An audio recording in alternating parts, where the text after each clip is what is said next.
কি সন্তান সম্ভব ছিল। পথে এই ঘোড়ায় বাচ্চা দিয়ে দিছে। তা এখন খুঁজতেছে যে এই বাচ্চাটা কে নিবে। তখন ইংরেজ সাহেব তো মাঙ্গলে বলে, দেখো কাউকে তুমি পাও নাকি, দেখো। তা এখন খুঁজতে খুঁজতে সেই সাধুকে পাইছে। তো সাধুকে পেয়ে বল চলুন, বলে আমি চলতে পারি না কিছু, বলে চলুন। এখন যে সাহেব বলছে এই ঘোড়ার বাচ্চাটাকে কাঁধে নাও। এখন বলছে, হায় ভগবান, হায় রঘুনাথ, আমি চাইলাম তোমাকে ঘোড়ায় চড়ে ভিক্ষা করতে, আর আমি এখন ঘোড়াকেই নিজে দিচ্ছি। হ্যাঁ, ভগবান এটা করলেন কেন? যে ঘোড়ায় চড়ে ভিক্ষায় গেলে ভিক্ষা কি কেউ দেবে? দেবে না। আর ঘোড়া চড়ে ভিক্ষা করা যায়? কি সুন্দর! এই হলো ঘটনা। ভগবান আমি চাইলেও দেবে না, আমি চাইলেও দেবে না। কারণ যে বস্তু চাইলে কৃষ্ণের শ্রীপাদ পদ্মে প্রেম ভক্তি কর্পূরের মতো উড়ে যাবে, সেই বস্তু ভগবান কখনো দেবেন না, রেখে দেবেন না। আর ভগবানকে আমরা অনুযোগ দেব, এটা দিলে না, ওটা করলে না, সেটা। এই তো ঘটনা। যারা শুদ্ধ ভক্ত কিচ্ছু চায় না, দিতে চাইলেও নিতে চায় না। যদি দিতে চায়, নিতে চায় না। কপিলদেব ওই শ্লোকে বললেন। তো এমন জগতে আছে, এমন জগতেও ভক্ত আছে কিচ্ছু চায় না। এ যারা কিছু চায় না তারাই তাকে পায়। তার তো অন্য কোনো প্রার্থিত বস্তু তো নেই। তারা ভগবানের সেই রাঙা পাদ পদ্ম চায়, এটাই তারা চায়, এবং ভগবান তাকে সেটাই দিই। যে পাদপদ্ম আশ্রয় করলে যে বনায় সে ভবসিন্ধু পাড়ি দিয়ে মুক্ত হয়ে যাবে, সেই বস্তুটাই তিনি তাকে দেন, সেই বস্তু। এই যে কপিল দেব মাকে বলতে শুরু করলেন যে মা তুমি সাধু সঙ্গ করো, সাধুদের গুণাবলী কেমন, তাদের চরিত্রটা কেমন হবে, এগুলো বলে বলে দিচ্ছেন।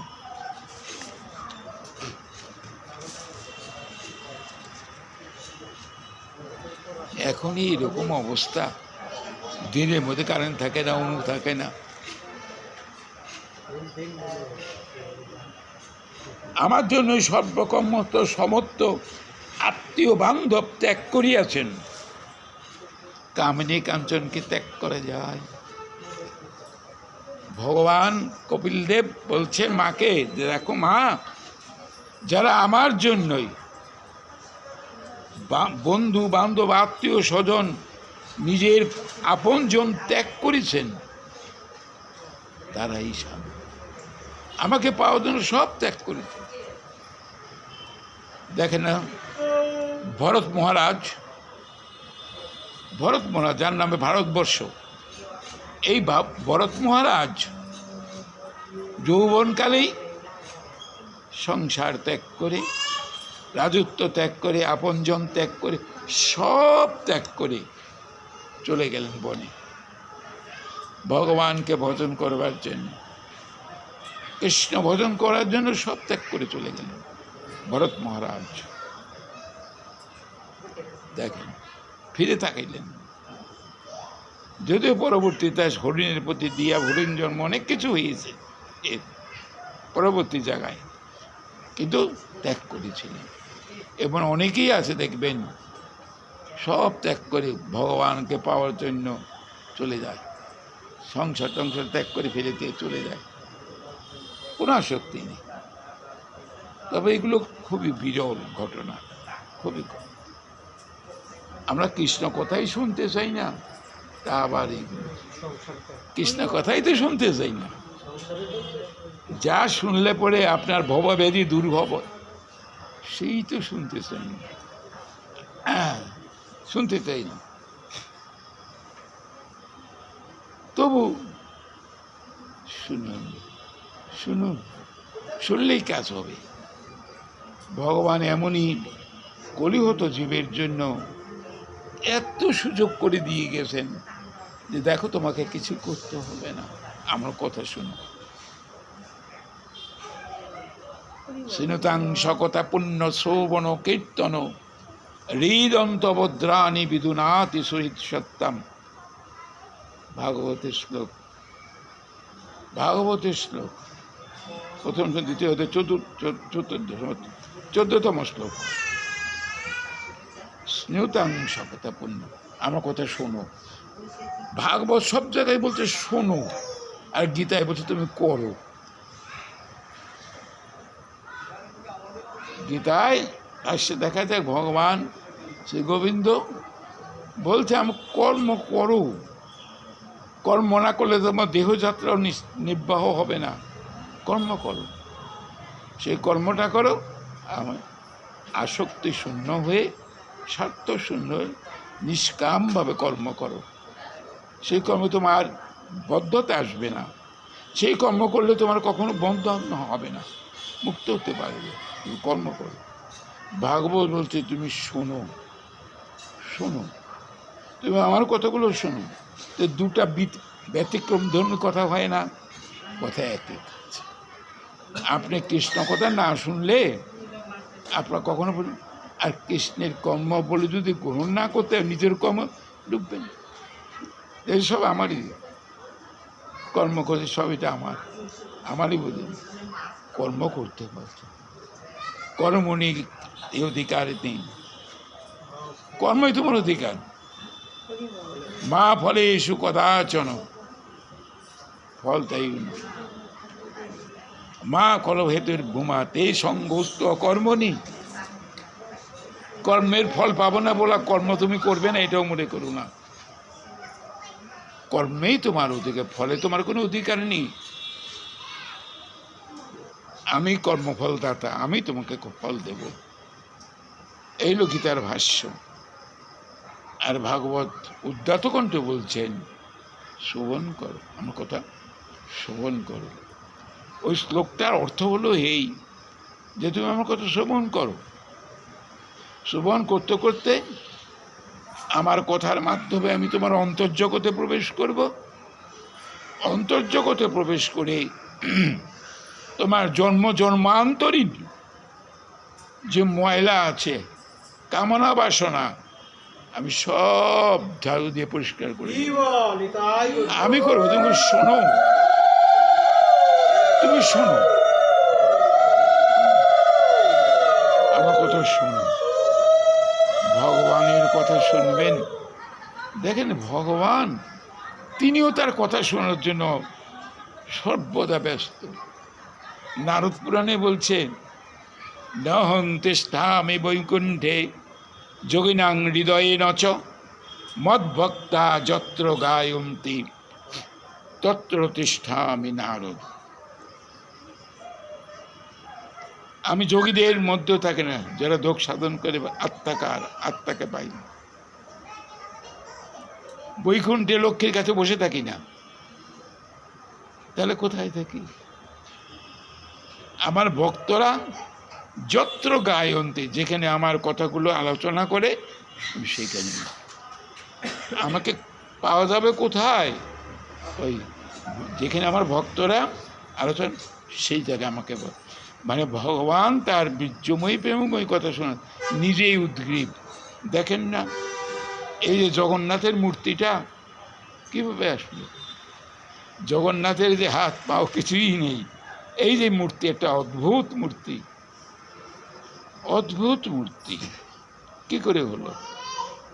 ভগবান নিজেই তার কথা শুনে তার দেহটা ধীরে ধীরে ধীরে বিগলিত হয়ে যায়। এই বিগলিত মূর্তিটা দেখেছিলেন দেবর্ষী নারদ।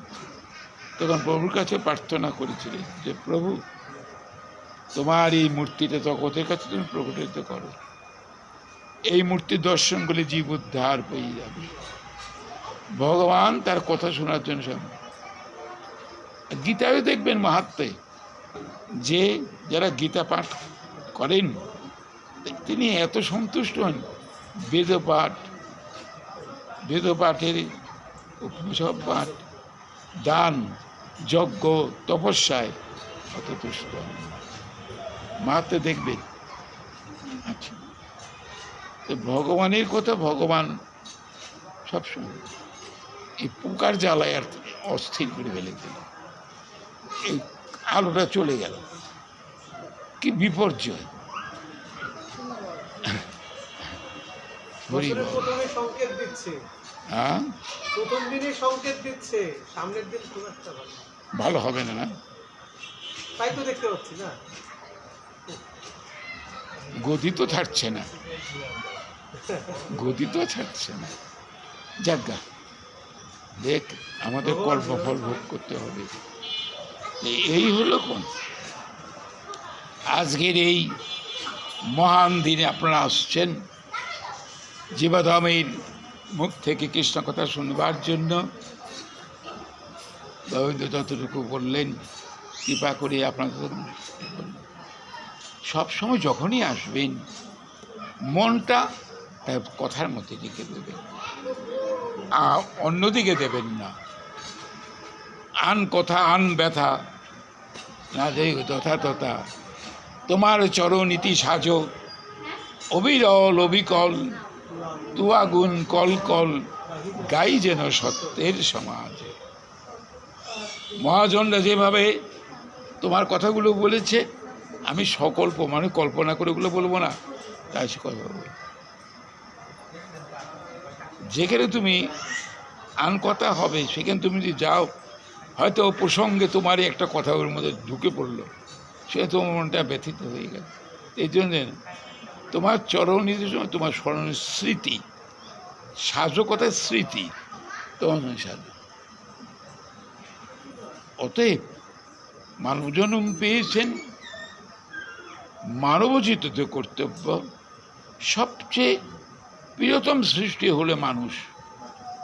ভগবান সরীসৃপ নানান জাতীয় সৃষ্টি করে আনন্দ পাননি, তারই স্বরূপভূত এই মানুষগুলো সৃষ্টি করেছেন। মানুষ তার এত প্রিয়, সেই মানুষ যদি তার কথা না শুনে আন কথা শুনে, তাহলে ভগবান কি তার প্রতি প্রীত হবেন না রুষ্ট হবেন? সেই জন্য কৃষ্ণ কথা শুনুন, কৃষ্ণ কথা বলুন, আরেকজনকে অনুপ্রাণিত করুন, তাহলেই হবে।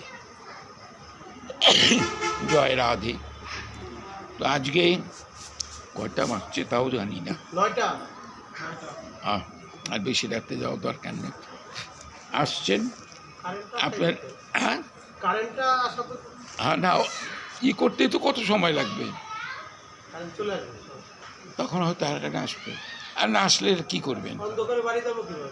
ওই আর তো গভীর অন্ধকার।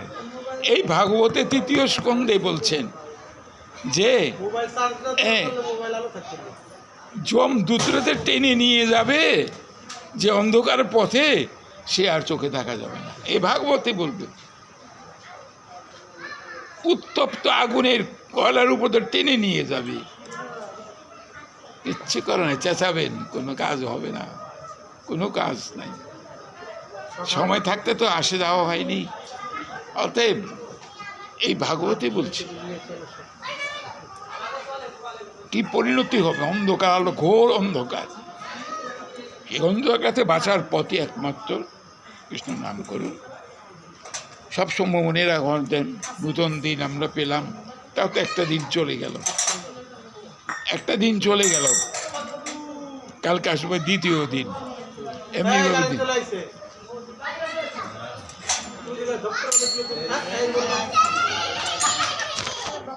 হরিবল হরিবল। আরে না, ওই পাশে দেখছি আমি, আন্দাজের নাকি